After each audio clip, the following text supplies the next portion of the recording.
ngi tàmbali di sant suñu borom bu baax ci sutura bi mu ñu defal ba ñu fekkewaat tey korité tey bi nag yàlla dogal mu tombe ak Ascension muy signal boo xam ne xibaar boo xam ni yàlla daf ñu ko yónnee pour wane ni doomu aadama yëpp benn lañ te Sénégal yàlla suturaal nañu li ñu naan dialogue islamo-chrétien mooy ñun ak suñ mbokk yeneen diine yi ni ñu yàlla boole ñu nekk benn jaxasoo ci ay famille jaxasoo ci ay xalaat jaxasoo ci cofeel yàlla wan nañu kon encore une fois que Sénégal yoon wi ñu nekk yéeneente jàmm soppante di liggéeyandoo di joxante loxo yoonu dëgg la loolu la yàlla nañ ci yàlla saxal yàlla na yàgg donc di sant bu baax imam Ndiour ci sermon bi mu def ndax sermon bi liñ ci gën a jàpp te thème bi mu ko gën a centralisé thème principal bi mooy mbiru liggéey te mbiru liggéey dafa nekk loo xam ni tey mooy préoccupation majeure mooy thème bi ëpp solo bi nga xam ni président de la république dénk na ko gouvernement bi pour ñu wutal ndaw ñi liggéey imam Ndiour revenir na ci philosophie mooy li nga xam ni moom lañ liggéey di indi ci doomu aadama mooy ni mu koy suturaale ni mu koy sagale ni mu koy baaxale kon liggéey ni ko suñu mag ñu baax ñu waxe muy maam Borom Touba di maam El Hadj Malick ñi fi nekk ñëpp ñu am ci ñoom yaakaar dañoo takk seen digg liggéey nee na ngeen liggéey ba mel ni du ngeen jóge ci kaw àdduna ngeen jaamu yàlla ba mel ni suba ngeen fiy jóge donc ñooñu philosophie yooyu ñuy jàngal leçon yooyu ñuy jàngal moo war a tax lu ñu liggéey doyut te liggéey bi c'est multiforme loolu président de la république nag jël na ci ay mesures yu am solo xam ngeen ni décidé na président de la république mobiliser 450 milliards ci ñetti at yii di ñëw pour jàppale ndaw Sénégal ndax liggéey ndaw ñi dafa nekk préoccupation majeure du chef de l'État donc joxe na ci ay orientations yu leer ren rek ci 2021 bi nee nañu mobiliser 150 milliards 80 milliards dañ koy dugal ci mbiru emploi formel mooy emploi yoo xam ne dañu lay fay par weer loolu dinañ ci jël benn fukki junni ak juróomi jeunes mooy 65000 emplois te président nee na nañ ko décentraliser mooy département bu ne en fonction population bi nga am ci lañ lay jox sa quota ndaw ñi kon nañu préparé wu ci seen département yi ci seen communes yi préparé dossiers yi nga xam ni moom la ñu bëgg déposer ji muy ci préfecture yi muy ci mairie yi muy ci pôle emploi yi muy ci maison de la jeunesse yi yëpp pour wane ñu am nañ yéene bëgg nañ liggéey kon ndaw ñi il faut ñu sensibiliser leen beneen bi mooy président de la république décidé na dugal 70 milliards mooy juróom-ñaar fukki milliards ci mbiru financement jeunes yi financement yooyu tamit ci département yi lañ koy yóbbu ak ci communes yi kon ngeen na ndaw Sénégal am yaakaar ndaw Sénégal gën a am yaakaar ci président de la république ak ci gouvernement bi gën a am yaakaar ci seen avenir ñu takk seen dégg nag liggéey ndax yooyu yëpp mën na ko président de la république mën na ko mobiliser te ndaw ñi dañu mobiliser wu kon ndaw ñi nañ mobiliser wu nañu engagé wu nañ dem ci préfecture yi nañ dem ci mairie yi nañ dem ci conseil départementaux yi nañ dem ci CDEPS yi nañ dem ci maison de espace Sénégal service yi ndax pôle emploi bi foofu lay nekk donc loolu lépp pour déposer seen dossier ñu encadrer leen wax leen yoon bi nga xam ne fa la moom la président la tracé pour jeune bu ne am loo mën a jàpp loo mën a suturlu. kon dossier bi ñenn ñi xalaat ne politique da ci lax su mën nga dalal seen xel. président de la république dafa joxe ay orientation yu leer nee na benn politique bu mu ci dugg nee na mbiru politique bu mu ko sax jege jeune Sénégal moo ñu intéressé jeune Sénégal nag jeune Sénégal yëpp njabootu président de la république jeune Sénégal yëpp njabootu gouvernement bi kon jeune Sénégal yëpp la ñuy invité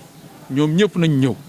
li ñu am comme projet li ñu am comme yéene ñu bëgg a liggéey emploi formel nañ xam ne am na 65000 yu président de la république teg seen loxo chaque mois ñu fay leen te président dafa am yéene mooy minimum 80000 ba 100000 francs minimum dina ko fay ndax nee na moom du fay moins de 100000 kon loolu nga xam ne am na yéene pour minimum soo fayee ko mën a am loo suturloo sa njaboot di nga mën a jënd sa ceeb di nga jënd sa dëwlin di nga am loo joxe dépense sa kër ak say waajur ngeen suturlu loolu emploi formel la minimum laa wax beneen bi mooy nee na ku am projet ku bëgg liggéey ñu financé la dañ koy décentraliser département bu ne en fonction population bi nga am dinañ la wax ci 70 milliards yi ñaata nga ci am de xaalis boobu dañ koy yóbbu ca département ba kon jeune département bu nekk na nga préparé wu soo amee sa projet soo bëggee bay soo bëggee def poulailler soo bëggee def ferme agricole loo bëgg a def nga waajal sa projet dinañ la accueillir ci espace yi nga xam ne dañ koy ubbi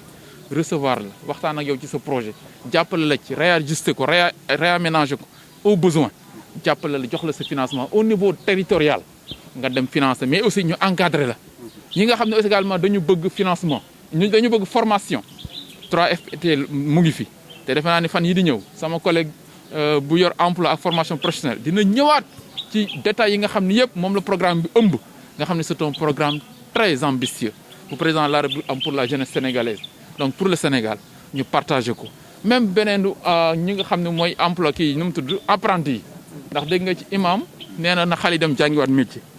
président de la République décidé na jël ñetti junni xale bu nangu jàng métier ñu lay fay léegi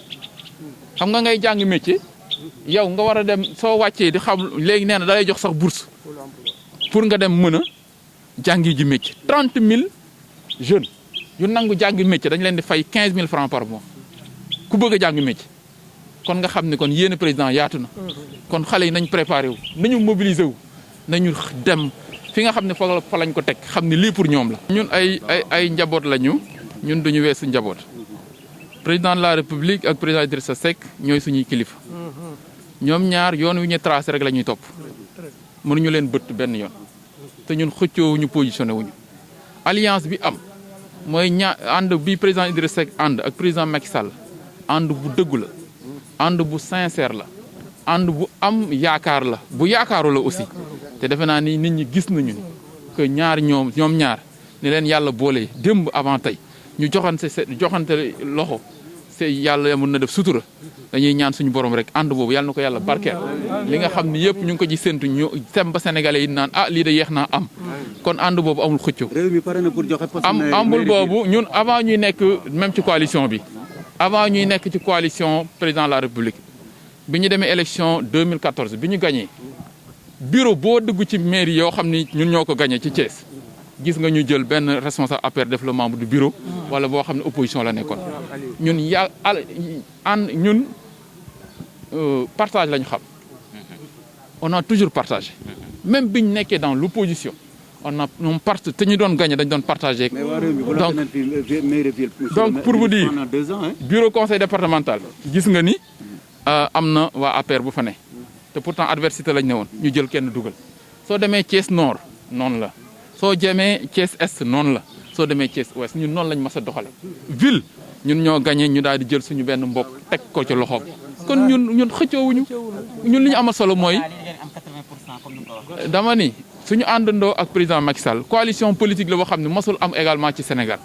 que numéro 1 bi ci élection présidentielle ak numéro 2 bi ànd c'est inédit coalition bu toll noonu masul am te loolu lépp li tax ñu def ko intérêt Sénégal pour ñu mën a am une stabilité politique une coalition politique capable d'engager les réformes du chef de l'État de manière sereine et stable et dans la durée pour vous dire ci côté boobu na ci seen xel dal ànd bi ñu ànd ak président Macky Sall ànd bu sincère la ànd la boo xam ne également masul am élection présidentielle jeex ki jëloon premier ak ki jël deuxième ànd joxante loxo lëkkale seen doole pour liggéeyal seen réew c'est inédit te loolu li tax ñu def ko pour am coalition bu am solo bu stable réew mi dal Sénégalais yëpp àndandoo nekk benn ñu liggéeyal leen loolu moo tax ci région de Thiès xam ngeen ni minimum 80% dañ koy fi am ndax ba dul dara di am sax xam ngeen ni dañ doon gagner largement astamaak tey suñu boole suñu doole yi kon pour vous dire coalition boobu dañ koy renforcer mooy coalition bi nga xam ne moom lañ doon ànd ñun rek déjà ànd ko tey ak président de la République muy coalition majorité présidentielle unie et unifiée mais aussi gën ko yokk gën a tàllal loxo toutes les autres forces yi nga xam ne ñu ngi fi di bëgg a ñëw muy force politique yi mooy société civile comme d'habitude ni ñu doon def na ñëpp ñëw ñu ànd benn nekk benn liggéey suñu réew liggéey suñu dëkk donc Sénégal jëm kanam asalaamaaleykum man xam nga man masuma xëccoo poste man li ma amal solo man njaboot la man président Idrissa Seck mooy sama kilifa ci mbiru politique ci ginnaawam laay nekk fu ma joxoñ man liggéeyal ko rek laa ne moom amal solo ak liggéeyal Sénégal tey ci côté président Macky